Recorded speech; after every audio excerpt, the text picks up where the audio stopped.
Jake Hammond was a decorated detective in the Basin City, California Police Force for over 15 years. He was an excellent cop, had a spotless record, and had never failed a case.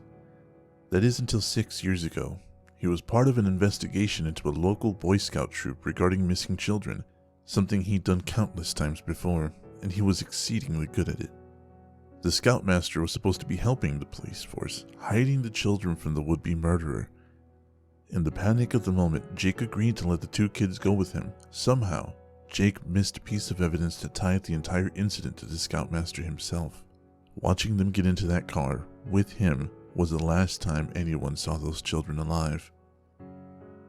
Jake resigned the day after the conviction was handed down, and the scoutmaster was given life in prison. For the senior detective, that wasn't good enough, but he wasn't about to step outside the law to seek justice.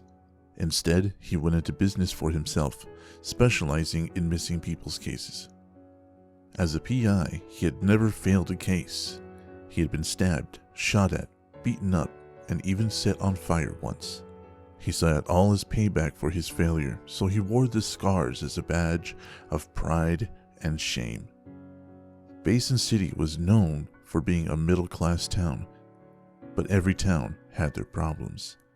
People with money thought they could influence local policies and agencies, and often they did, and a lot of it remained buried until recently. A major lapse in security leaked a large amount of information to the press regarding cold cases, none more egregious to the public than the one involving 3 missing children from 5 years ago. Watching the evening news, Jake just shook his head as they announced more and more problematic behaviors that had been swept under the rug. What a mess, Jake remarked to himself as he opened his Hungry Man dinner. Almost as if summoned, his phone rang, and on it was an old name he hadn't seen in quite a while, Chief Michaels. With a long, suffering groan, Jake answered. Hello? Jake, it's Vicky. I know. What do you want? Rude. But anyway, I'm sure you've heard the news. I think all but 6 people in East India has heard the news. Funny. Look, long story short, I need your help. Can you come in? I'm not putting the badge on, Vicky, if that's what you're after. No, not at all. You'll get paid whatever it is you charge people in return for helping us in a particular case. Let me guess. The missing children's case that has one of the news stations calling for your resignation? I can't elaborate over the phone. Can you come in or not? With a deep sigh, he agreed. Fine, but you're not getting a discount. She also agreed, and they hung up the phone. He got dressed, not to impress but to fit in, and headed to the station. He hated making the drive, even if only one more time, but he wanted to help those children. Jake pulled up to the mobbed station. Press and parents with nothing better to do than protest the department were standing out front, yelling at the door and holding signs with sayings and depictions that even a hardened veteran like him would be embarrassed to repeat. The meeting was quick and curt. No insults, no pleasantries, just business and an agreed-upon price. Nearly 3 times what Jake would normally make off of such a case. The files were handed over, and Jake went home and got to work immediately. He pored over all the evidence they included in the files, read the names out loud to keep them in his mind at all times. Evee Bennet, Elizabeth Donovan, Steve McDonald. He repeated them to make them real. Just like he had countless times before, the last thing he found at the bottom of the evidence bag was a cell phone. In the clear case was a small Polaroid showing the 3 teens, and identified the phone as Liz's. Doing all he could for today, he connected the older phone to a charger he had to dig up from an old drawer and left it to charge overnight. Jake usually had no trouble sleeping. He enjoyed it. It was a nice reprieve from reality. But this night he was plagued with nightmares. Smiling faces, taunting laughter, screams, and ultimately blood. When he finally woke up, his pillow was soaked and his hair was matted down with sweat. After a few cups of coffee, he sat down and checked the phone from the evidence bag. The device was unlocked, and the contents were nothing special, save for a single video that caught Jake's attention. It was about some viral trend the three tried together. He could identify each of the young teens in the video and proceeded to cross-reference any material he had. With an address in mind, he started his drive, more or less 45 minutes to get to the house where the three were last seen. It wasn't far away from the main streets of Basin City, but the subdivision was very isolated. The streets became rough, the sidewalks were broken, and few cars were in any driveways. It seemed that the whole place was being all but left to rot. The cul-de-sac that was Evee's address was actually abandoned. Not a single house was in livable condition.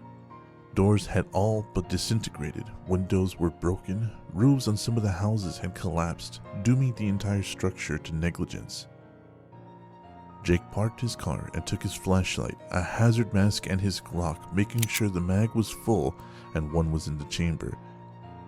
He moved past the broken door into the house that belonged to Evee's family.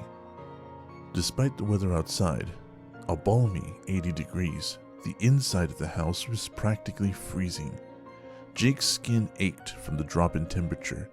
He called out several times just to make sure he wouldn't have to use his weapon on any squatters. Not that there would be in the level of disarray that this house was in. Hello? Police! If there's anyone here, come out with your hands up. Hello? Is anyone there? He waited. He listened. Nothing. Relief. And he began to explore the home. There was nothing special about the main floor or the second floor. Most of the walls were corroded, and the floors were scarcely covered by what barely resembled carpet. Jake opened the door to the basement. A frigid breeze blew past him. It was colder down there than the rest of the house. He could even see his breath in front of him. With great caution, he got his flashlight out and carefully made his way downstairs, again announcing his presence. Hello? Police! Is anyone here? He didn't know if he was relieved or shocked that no one answered, but he was glad he was alone. Though he didn't feel alone, he felt eyes crawling all over him. He felt watched as he carefully stepped his way through the basement. Finally, his light caught something that didn't belong. There, in the center of the room, was a white chalk outline of some kind of star, some symbols, and some candles. Within its center was a single small book. With a deep brown leather cover, at the center was an image of a horse's head, golden with a horn coming out of its forehead. A unicorn? He whispered to himself. Taking another look around, he found that almost everything in the room was still intact, like the family had just left yesterday. Almost no dust had accumulated. The furniture in the small room was also preserved. It was surprising considering the decaying state of the rest of the house. Jake crept like a cat burglar in old comics, avoiding the lines on the floor, taking out a nitrile glove and putting it on, then reaching very carefully down and picking up the book. He felt oddly accomplished when he nabbed it by the corner. Perhaps this book would prove to be useful in this case somehow. Something behind him moved. Who's there? No voice answered. Every time his beam of light would move across the contents of the room, including the furniture, it would start to instantly decay. Almost like this room was finally catching up with the rest of the house. What the fuck? He muttered and started running. He swore he could hear voices, laughter, and high-pitched cutesy talk mocking him as he ran. He found himself leaning against his car, hunched over and trying to get as much oxygen in his body as his lungs would allow. What the hell was that about? The giggles and laughter thankfully stopped. He caught his breath as best he could and then quickly drove home.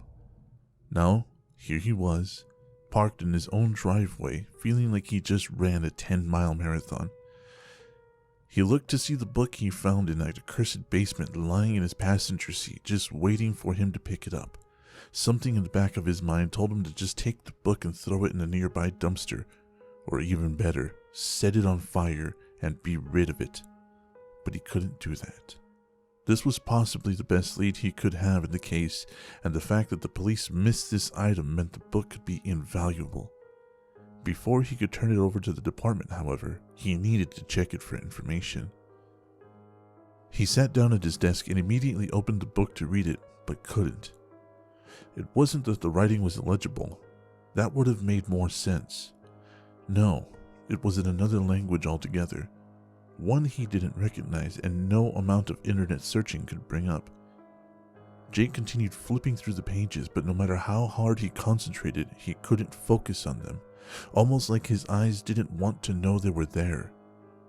The depictions that he could make out were like that of a person scratching a pen or a piece of charcoal over and over into the paper with mad abandon, like they were in a hurry to get the image out of their head.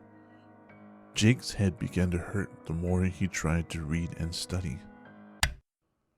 With a loud clack, the lights went out in his small home. Great. Just goddamn great. He muttered to himself as he stood up to go check the breakers. He fumbled around his desk for his flashlight and turned it on. A black figure with hollow white eyes and a giant toothy grin disappeared from his vision as soon as the light hit it. Jesus Christ! He frantically searched the room for it, his beam covering every last inch of the room, but the thing did not reappear.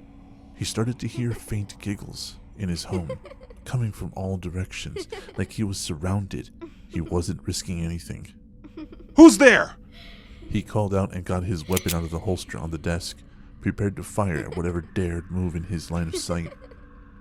As he moved through his small home, more giggles filled the air, but Jake didn't waver his pace. Who's there? I have a gun. I am armed, and I will use it. His beam of light flashed by a face leaning out from a door frame, but it disappeared before he could react.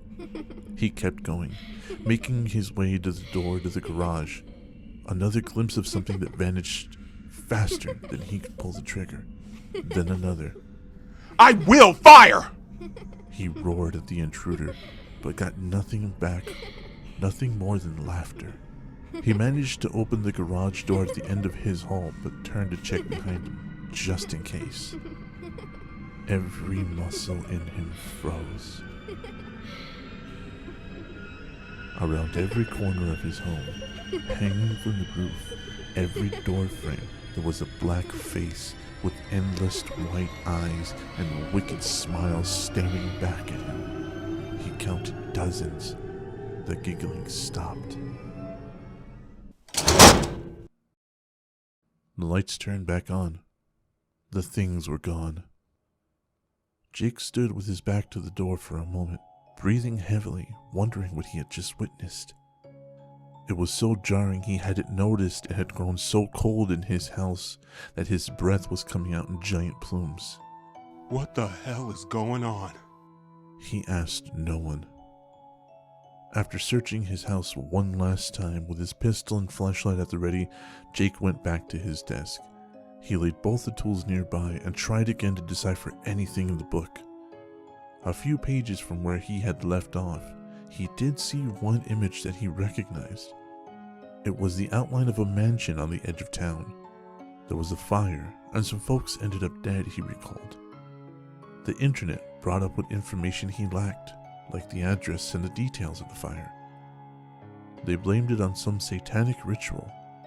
The children involved were fine, but others had died. Jake closed the book and decided it was his best lead, and given the circumstances that just happened, he was more than happy to have this case end tonight. After splashing some water on his face, double-checking his pistol, and putting a fresh battery in his flashlight, he put his foot down and made it to the burnt ruins of the mansion. His headlights illuminated the home and the thick woods surrounding it. Perhaps he was still rattled from his experience earlier, but in his eyes, the burned-out windows and blackened door looked like a face that was screaming in perpetuity. With his mask on and Glock ready, Jake entered the door. The light in his hand clicked on.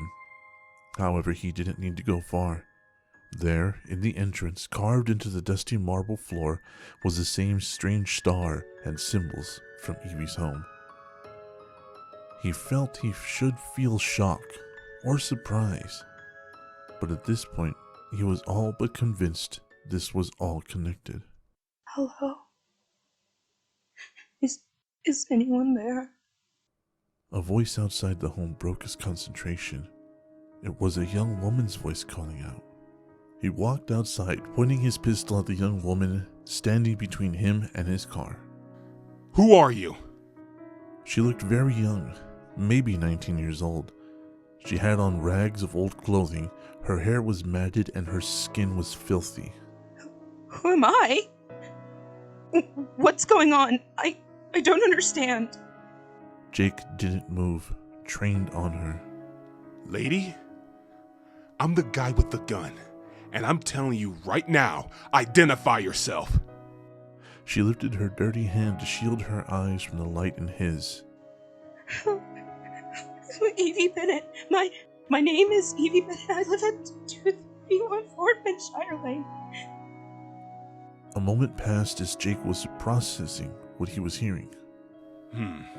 If you're Evee Bennet, where are Elizabeth Donovan and Steve McDonald? The young lady sank to the floor, tears cutting paths into filth on her face. Oh no. Liz and Steve are gone? Really gone? Jake remembered that's what they called Elizabeth in the video and lowered the firearm. You really are Evee Bennet.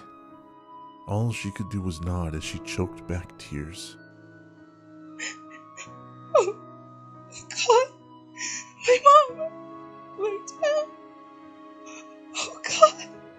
Jake took off his coat and began to walk towards the young woman. Hey, don't worry. Everything is going to be okay. I found you. I can find them, okay? She looked up at him. He could see the hope in her eyes as he tried to comfort her. The world seemed to fall suddenly silent. Quieter than natural. A whisper echoed through the woods. Evie screamed as something unseen took her into the forest and up into the sky. No! Jake called out and shined his light into the tree line in the upwards trajectory she had just been taken in. Evie! The trees began to move back and forth like a wind was moving them, picking up speed until they were all but shaking. Put it back, save the girl, put it back, save the girl, put it back, save the girl, put it back, save the girl, put it back, save the girl. Something whispered over and over again. Put it back. I don't... Put what back? What the... The book! Jake ran to his car and started the drive home, but was assisted with a magnetic flashing light affixed to his roof to drive at top speed without being pulled over. He got on his phone and hit the last call button. Vicky answered in a sleepy voice. What the fuck? Jake, it's 2 a.m. What do you want? I found her. I found Evee Bennet. I don't know exactly how or why, but what happened at her home and the burnt mansion on the hill are all tied together. Send units at 2314 Berkshire Lane immediately. There's some strange shit happening, and I'm going to need backup. 2314 Bedshire Lane. Got it. Are you okay? Are you or her in any danger? I don't know. I really don't understand what's going on, but when this is all over, I swear I'll explain it. Let's just rescue the girl first, Vicky. I'll get you backup. I'm on my way too. Don't do anything reckless. I can't promise that. Yeah. Vicky said sarcastically with a heavy tone of worry as the phone clicked off and ended the call. Without turning his car off, Jake ran into his home and grabbed the book off his desk. He felt the cold temperature of his home, but he didn't care at the moment. Now he was speeding once more towards Evie's house, hoping he was able to trade her for the leather-bound tome. If there were still people occupying the neighborhood, Jake was certain they would have complained to the department after he slammed on his brakes so hard the tires squealed. The obnoxious red light lit the whole cul-de-sac, and he ran up the lawn and into the door of the Bennet home. It felt colder than last time. His face ached from moving through the atmosphere, but he didn't relent. Down the stairs he went, hoping Evee was still alive. Once he reached the bottom, the sight that he beheld froze his blood. Finding the girl proved to be simple, however, it was the state that she was in that proved to be almost too overwhelming. Evee was pinned against the wall, unable to move, her eyes wide with fear, staring directly into his own, silently begging. Not wanting to waste a second longer than necessary, Jake quickly ran over to Evee and tried to pry her off the wall. It proved to be a futile effort, for no matter how hard he tried, the force holding her was far too strong. Put it back, put it back, save the girl, put it back, save the girl, put it back, save the girl, put it back, save the girl. The whispers came back almost desperate this time around, with just a hint of excitement. He held up the book in his hand and looked at it. He turned to see Evee's face become even more frantic as she moaned and grunted, as if trying to tell him something important. Jake placed his hand on her shoulder to try and calm her down. Hey, don't worry, okay? I can fix. I'm sure of it, okay? Don't panic. She gave one last desperate whine as he turned towards the circle. Taking a deep breath, he placed the book upon it the same way it was when he first picked it up. He could feel his body tense as he waited for something, anything to happen. And after a moment, he was flung to the wall just opposite of Evee. He hit with such force that he was instantly knocked unconscious. Jake was not sure how long he had been out, but he awakened to the twisted symphony and laughter of what appeared to be 6 colorful, yet shadow-laden creatures in the shape of ponies. Much to his belated horror, the ponies weren't looking at him, but instead focusing their attention on Evee, whose body was laying on the ground. Thankfully, she seemed unconscious. What in God's name are you? He croaked as his eyes quickly scanned the room to find his gun. It was a few feet away from him. However, he felt too weak to reach out and grab it. It might as well have been in China. His breath hitched in his throat as he looked to find one of the creatures staring directly into his eyes. The purple-shadowed pony walked towards him with a twisted, sharp grin. He saw playfulness in its eyes and a latent look of hunger. With every step it took towards him, he could feel biting coldness, and it completely unnerved him. There is no god here. We ate him, raw and screaming. The creature's voice sounded disgustingly cheerful and smooth like honey, but the words drilled a deep sense of terror in his very soul. So much so that he actually believed it. With an effort of will, he managed to speak again. Why are you doing this? Have to finish the game, silly. The pony replied with that same eerie cheerfulness. Before he could reply, the pony turned around and joined the rest of them in their hunting chant. We found you! We found you! Time to go home and play. The circle in the middle of the room glowed, and the house above them began to rumble. Jake didn't know what was going on. He only knew that the ponies in front of him were responsible, and whatever they were doing wasn't good. Stop this! He cried out, more out of desperation than anger. The 6 ponies all turned in unison, looking at him. It was only seconds, but the colorful creatures were drained of all the pastels that had made them a different color from one another. It was replaced with ink-like blackness. Their eyes lost the light of life and sank into the blackness as well, leaving glaring holes of white. Their teeth were their most horrific part, gleaming past the void that now made up their flesh, dagger-like and crooked. In unison they smiled with their crooked grins, and a whisper filled the room, vibrating the very walls and the bones in Jake's body as they spoke in unison. Game over! Using their sharp, gaping mauls, all 6 of the things bit into Evee, who unleashed a scream of pain and terror. The ponies gnashed their teeth into the young woman's flesh, splattering blood everywhere. All Jake could do was watch as the ponies dragged Evee deeper and deeper into the circle. Please, help me! The last thing he saw of her was a panicked gaze, pleading with him for help. Jake let out his own cry of anger and frustration as he tried desperately to move his body. It wasn't until all 7 of them finally sank completely when he was able to move again. Running on anger and adrenaline rather than rational thought, he quickly sprinted to the circle. His hope was to somehow follow them in hopes of saving the poor girl. No! God damn it! God damn it! Come back! Come back! You said I would save her! Come back! Jake screamed. His efforts would be denied as a large rainbow beam shot up from the circle, completely decimating the ceiling. He didn't have time to question it as more rainbow beams of light shot from the circle, destroying everything they touched. It didn't take him long to realize that the house would be coming down on top of him soon. With a shout of anger, he quickly ran up the stairs and exited the house. He turned to find the police barely arriving on the scene.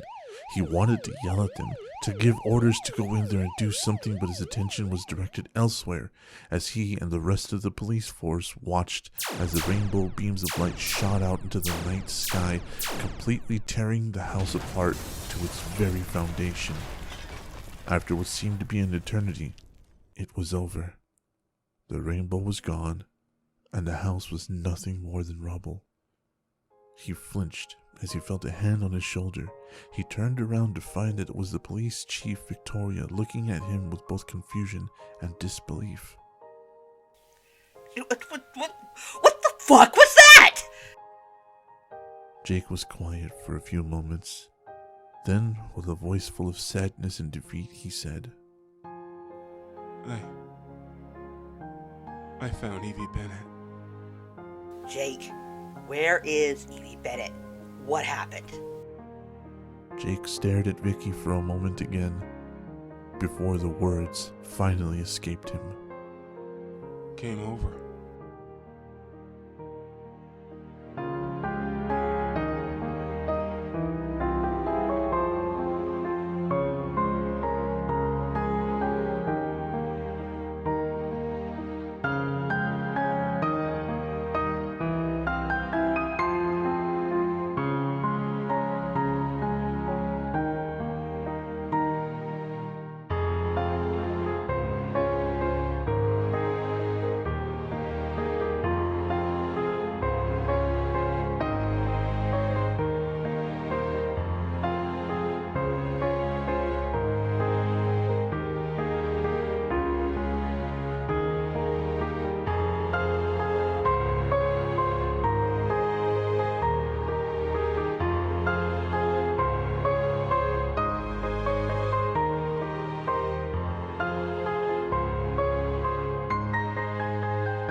Thanks for watching this video. I really hope you enjoyed it.